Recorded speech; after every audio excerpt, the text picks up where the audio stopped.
berjalan dalam firman-Mu, hatiku siap.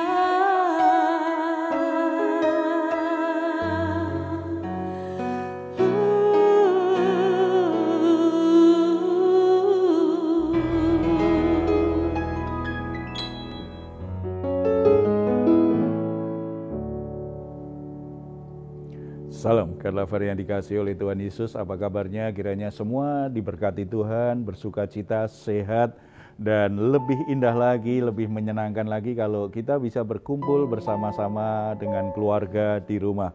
Apapun keadaan kita, apapun yang menjadi beban berat hidup kita, percayalah bahwa Bapa kita di surga itu peduli dan ingin menolongmu.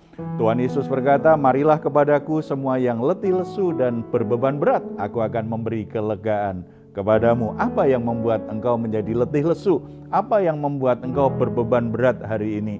Apakah ada masalah-masalah yang terlalu lama atau baru terjadi hari ini? Apapun keadaannya, Tuhan akan memberi engkau kelegaan, memberi engkau waktu istirahat yang baik, memberi engkau waktu di mana engkau menjalaninya tanpa perlu menjadi stres berkepanjangan, bahkan menjadi depresi. Tidak, Tuhan ingin membuat jiwamu alami kelegaan. Oleh sebab itu mari hampiri Dia dengan pujian kita, dengan hati yang terbuka terhadap firman Tuhan, hati yang terbuka terhadap hadirat Tuhan. Mari kita bersatu dalam doa. Bapa di surga, kami ucap syukur hadirat-Mu luar biasa dalam hidup kami. Engkau mengerti keadaan kami satu persatu. Ada masalah, ada beban yang membuat jiwa kami menjadi tertekan, yang membuat jiwa kami menjadi letih lesu. Tidak hanya secara fisik kami menjadi lelah, tetapi secara psikis kami juga menjadi lelah. Tetapi kami bersyukur karena Yesus Kristus memberi jaminan kalau kami datang kepadamu maka akan ada kelegaan. Oleh sebab itu Bapa, saat ini kami hampiri Engkau, kami membawa semua beban berat yang kami tanggung. Kami rindukan kelegaan yang dari Tuhan. Kami sangat percaya bahwa Engkau sanggup menolong kami. Engkau sanggup memberi kami kekuatan yang kami butuhkan. Engkau sanggup membuka pintu jalan keluar yang terbaik untuk setiap masalah-masalah kami. Ini kami Bapa, ini persembahan syukur kami di hadapan-Mu. Dalam nama Tuhan Yesus. Amin. Terima kasih.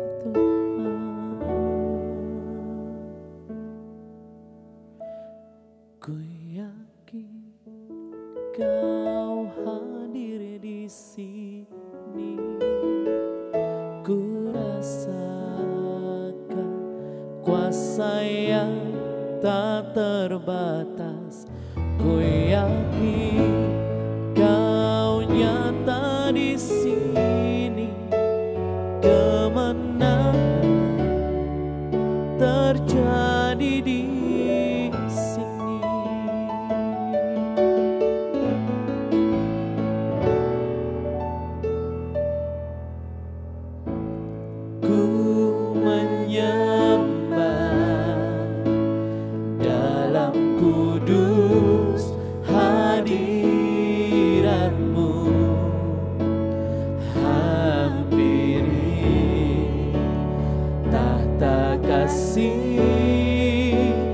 karuniamu Bapa.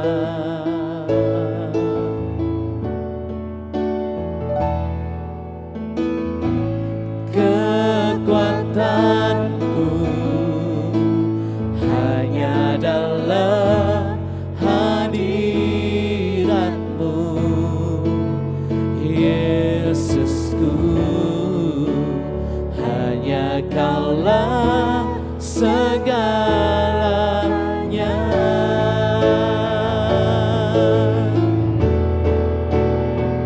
Ku yakin Kau hadir di sini, ku rasakan kuasa yang tak terbatas. Ku yakin Kau nyata di sini, kemenangan terjadi di sini. Ku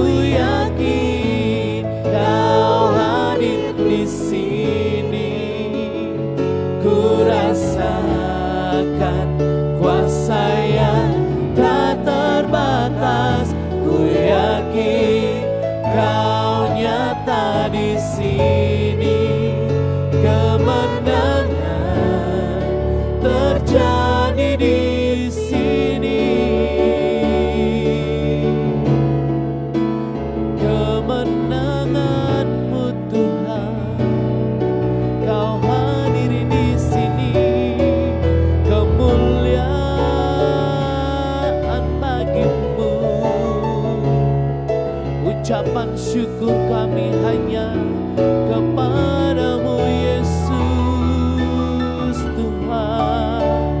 Kaulah segalanya,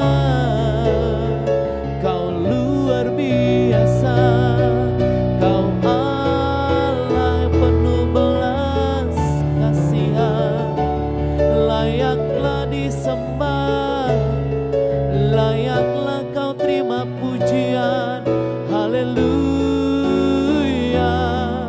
glory bagimu. How great is our God. Sing with me, how great is our God. And all will see how great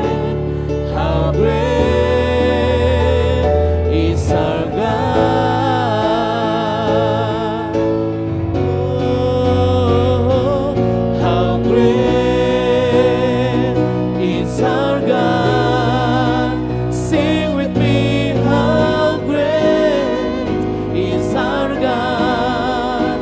And all will see how great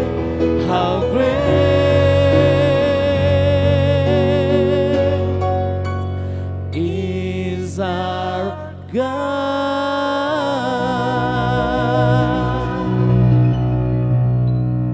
Puji Tuhan, saudara-saudara yang dikasihi oleh Tuhan Yesus, ada satu pertanyaan yang akan kita bahas hari ini. Silahkan membacanya, Moses. Ya. Oke, baik Pak, ini ada satu pertanyaan dari God Lovers. Pertanyaannya ini, saya memiliki anak penyandang disabilitas. Perjuangan saya membesarkan anak saya bukan karena keadaan anak itu, karena saya menyayanginya dan bisa menerima apa adanya. Tetapi stigma orang-orang di sekitar yang menganggap anak ini kena kutuk dari kami sebagai orang tua. Apa benar seperti itu Pak Pendeta? Terima kasih. Iya, kasihan sekali ya, memang itu jadi bebannya tambah ya. Sebab orang tua yang punya anak penyandang disabilitas itu saja pasti punya beban yang lebih daripada orang tua yang lain. Ketika mereka sudah bisa menerimanya, kasih sayang orang tua kan memang lebih besar dari ketidaksempurnaan anak kalau hal itu dibilang tidak sempurna. Tetapi menjadi lebih berat memang kalau stigma orang-orang di sekitarnya itu buruk dan itu mengganggu pikiran luar biasa itu ya. Saudara-saudara, manusia itu cenderung ketika lihat sesuatu yang salah, sesuatu yang dianggap berbeda dari yang lain, ada sesuatu yang kurang, apalagi kalau bicara kegagalan, hanya sibuk menyalahkan, sibuk mencari siapa yang salah. Tetapi hati Tuhan tidak seperti itu. Keadaan apapun, Tuhan tetap punya persepsi yang benar bahwa manusia itu berharga, mulia, dan hatinya tetap mengasihinya. Kasihnya tidak pernah berubah, walaupun manusia itu tidak sesempurna yang dia inginkan. Di Alkitab ada kisah yang mirip bagaimana orang dapat stigma yang buruk dari masyarakat karena terlahir dalam keadaan cacat. Dia dalam keadaan buta. Kita akan membaca Alkitab dari Yohanes pasal kita baca pasal yang ke-9. Kalau kita baca ayat 1 dan 2, itu kalimat yang mirip tuh. Waktu Yesus sedang lewat, ia melihat seorang yang buta sejak lahirnya.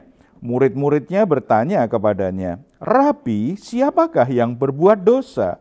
Orang ini sendiri atau orang tuanya sehingga dia dilahirkan buta?"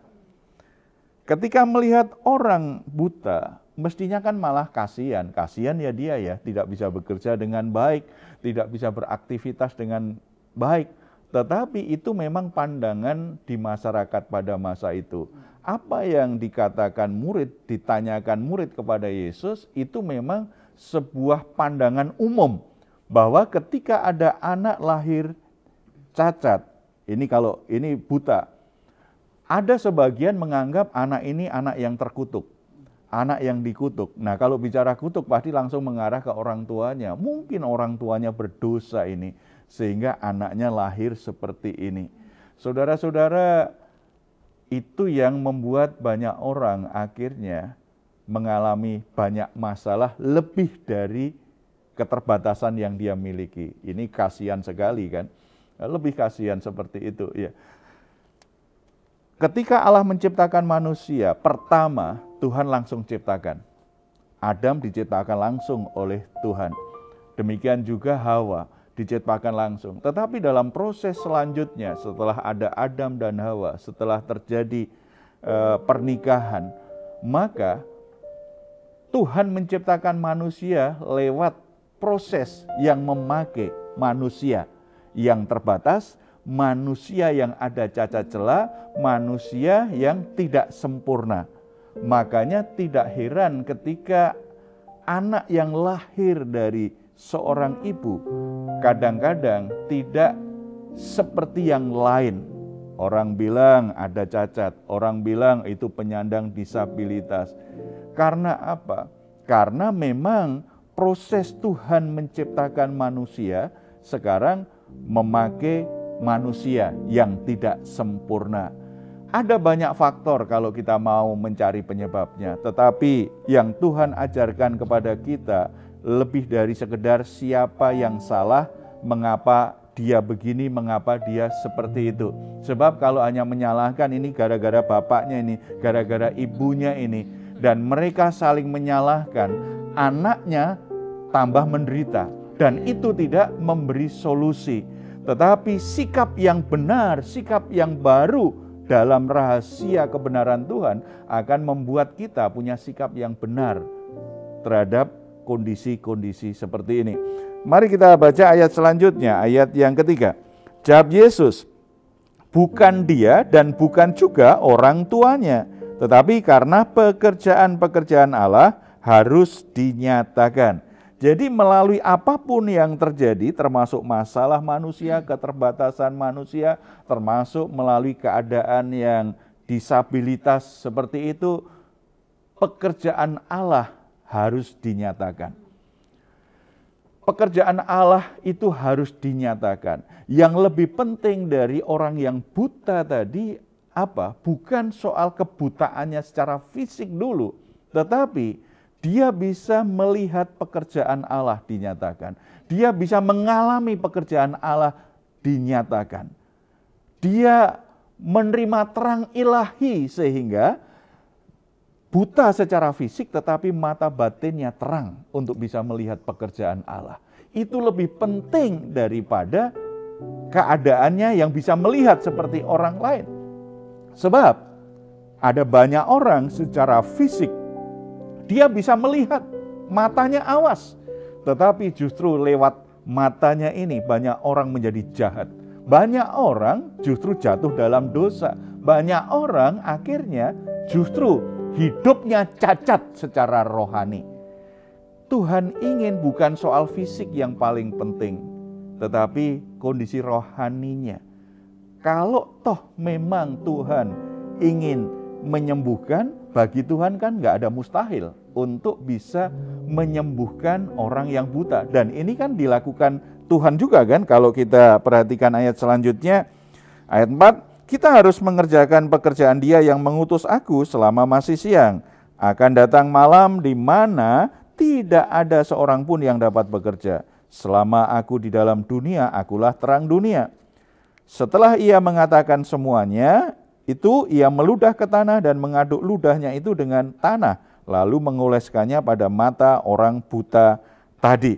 Saudara perhatikan, Tuhan terang dunia. Apakah sebagai terang dunia, orang buta itu yang buta sejak lahir itu mengalami terang atau tidak? Itu lebih penting. Ketika Tuhan berkehendak untuk menyembuhkan, pekerjaan Allah itu akan dinyatakan dengan cara-cara yang mungkin bagi banyak orang tidak lazim. Yesus meludah ke tanah, tanah itu diaduk-aduk, dioleskan mata. Ternyata membawa kesembuhan. Artinya Tuhan bisa memakai hal-hal yang sederhana, hal-hal yang gak lazim. Kalau memang Tuhan ingin memberi kesembuhan, akan sembuh.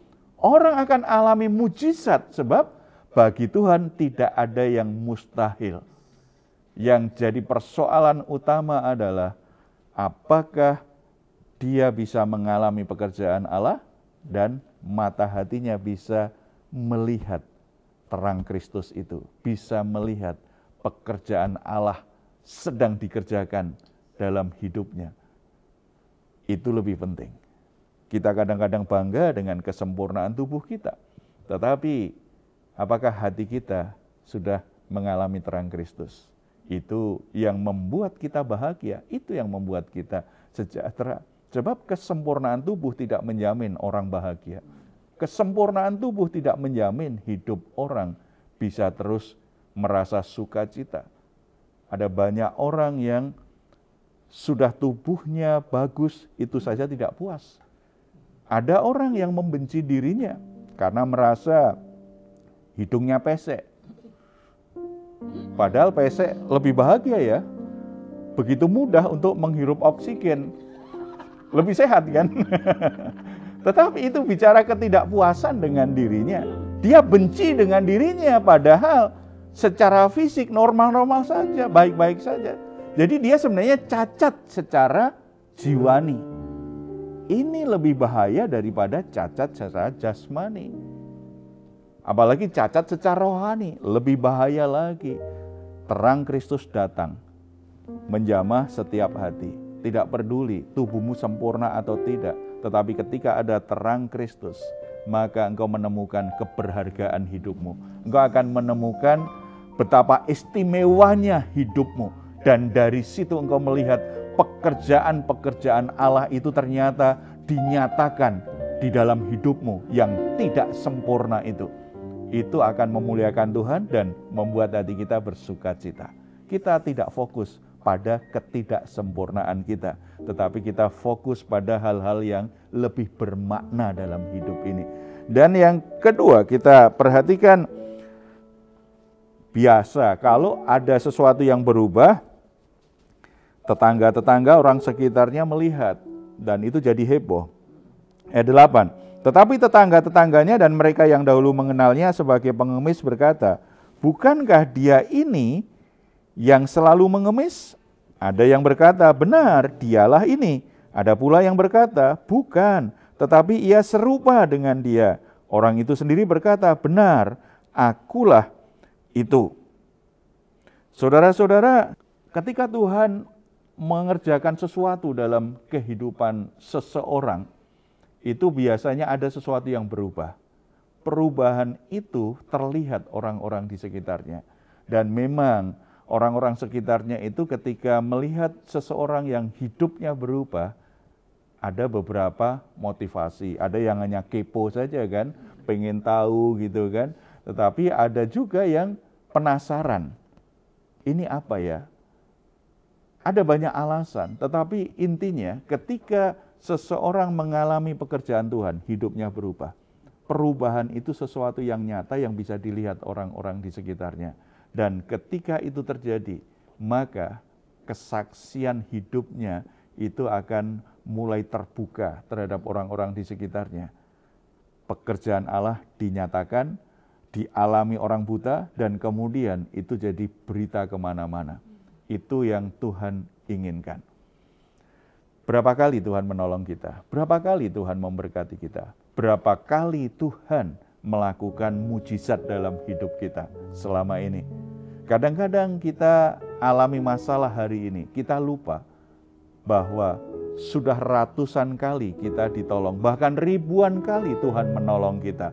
Bahkan kita alami begitu banyak mujizat, sesuatu yang tidak mungkin bisa berubah. Kita lupa karena kita fokus pada sisi lemah kita saat ini. Kita fokus pada kekurangan kita saat ini. Kita fokus pada kegagalan kita saat ini. Sehingga kita seperti mental orang buta yang akhirnya hanya maunya jadi pengemis tadi. Jadi merasa bahwa saya patut dibelas kasihani oleh orang sekitar saya. Kemudian tidak punya semangat untuk berjuang, mengatasi kelemahan, kekurangan. Tidak ada semangat berjuang untuk bangkit dari kegagalan. Kita lupa bahwa pekerjaan Allah itu bisa dinyatakan justru pada saat kita alami kelemahan-kelemahan, kegagalan-kegagalan. Ini yang dinyatakan oleh Rasul Paulus. Kalau aku mau berbangga, kalau aku mau membanggakan hidupku, maka aku akan bangga dalam kelemahanku. Mengapa Paulus, orang yang sangat pintar, orang yang sangat berpengaruh, orang yang sangat hebat, hamba Tuhan yang hebat sekali ini, mengajarnya luar biasa, khotbahnya luar biasa, merintis begitu banyak gereja. Gereja-gereja di Asia Tengah di masa itu mulai terbangun karena buah pelayanannya Rasul Paulus. Tetapi dia berkata, kalau aku mau berbangga, aku akan berbangga dalam kelemahanku. Karena apa? Karena dalam kelemahanku, kuasanya menjadi nyata. Karena dalam kelemahanku, nyata kasih karunia Allah itulah sepenuhnya yang membuat aku bisa melakukannya. Saudara-saudara, berarti penekanannya dua hal yang kita mesti perhatikan. Yang pertama, kalau saat ini saudara sedang seperti orang cacat, saudara lumpuh, saudara buta, seperti nggak bisa buat apa-apa. Saudara menjadi sangat lemah sekali. Bahkan mungkin secara fisik saudara alami cacat juga dan merasa tidak bisa buat apa-apa saat ini. Mengapa meratap terus? Lalu selalu mengharapkan belas kasihan orang menolongmu. Kenapa kita tidak berpaling kepada Tuhan dan percaya kasih karunia Allah cukup bagiku?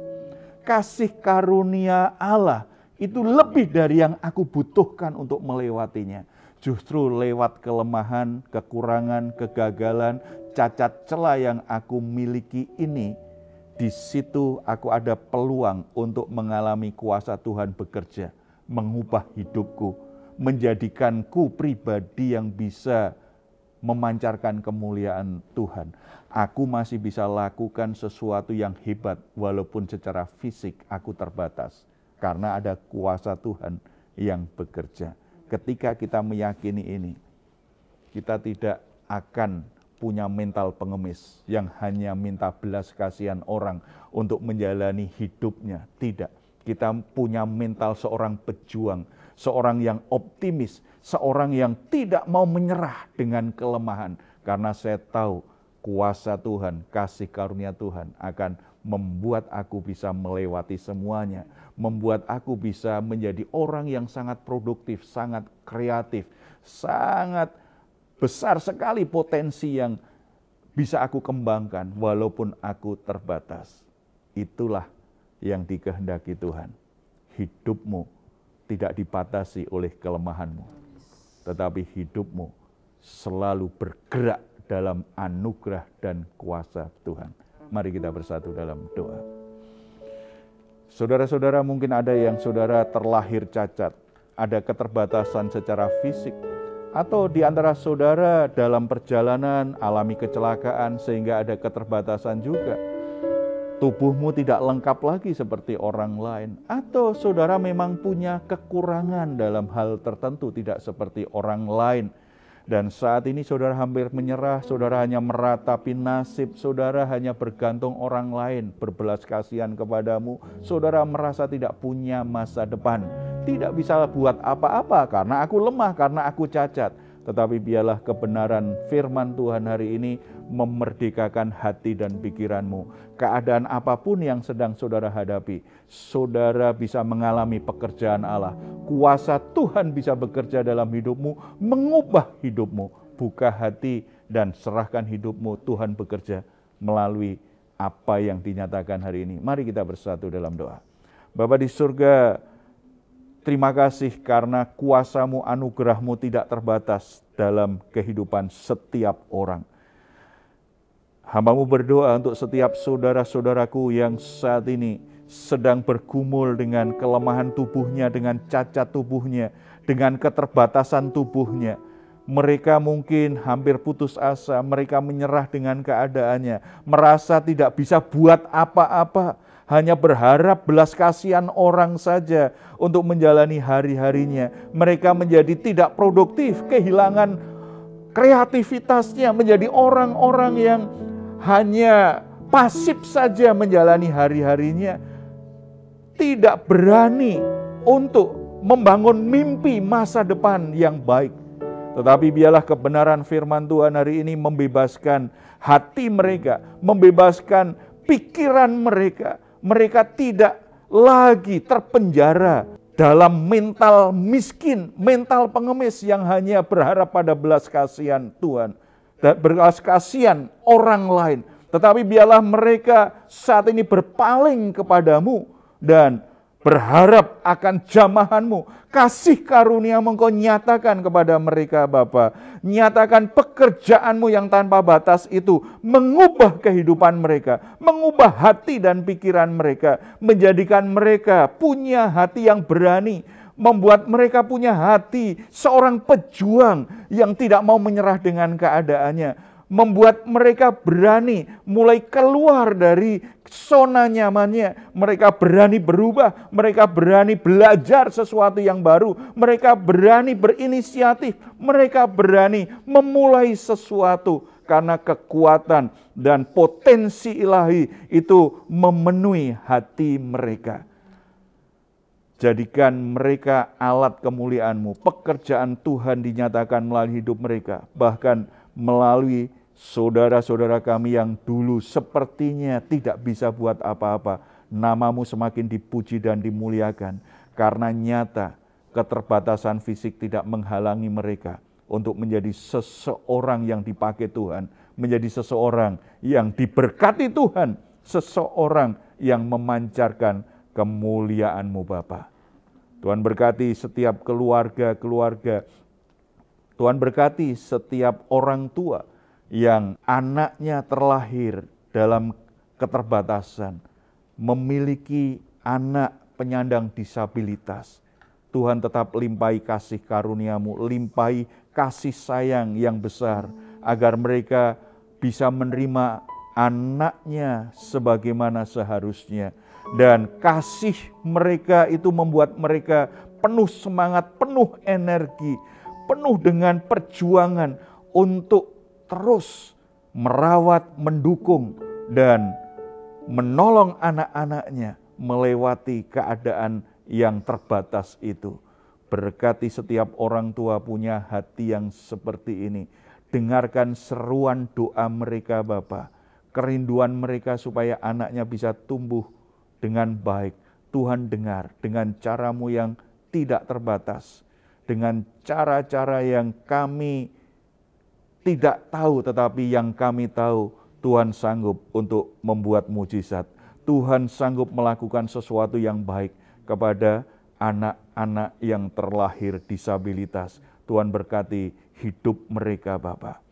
Tuhan berkati juga saudara-saudara kami yang merasa dirinya tidak sempurna. Secara fisik mereka baik-baik saja, tetapi dalam pikiran mereka, dalam hati mereka, mereka merasa tidak puas dengan dirinya.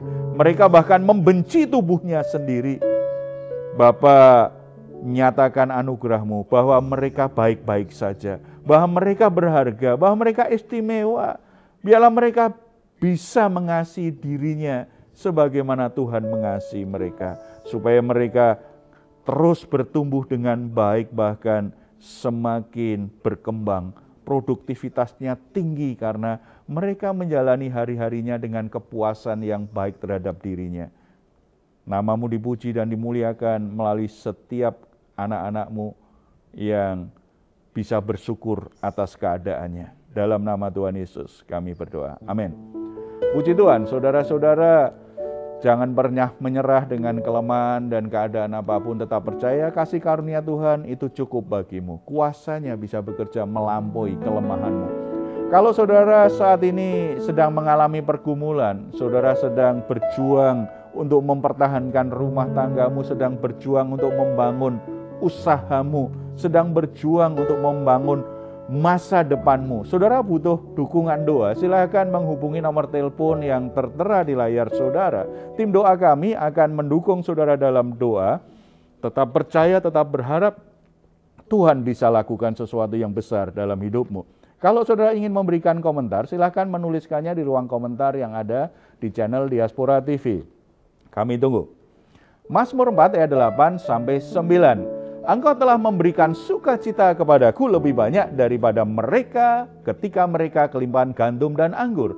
Dengan tentram aku mau membaringkan diri lalu segera tidur, sebab hanya Engkaulah ya Tuhan yang membiarkan aku diam dengan aman. Puji Tuhan, selamat malam, selamat beristirahat. Tuhan Yesus memberkati kita semuanya. Shalom. How great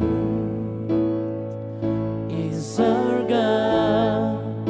Sing with me, how great is our God. And always see how great, and always see how great, and always see how great is our God.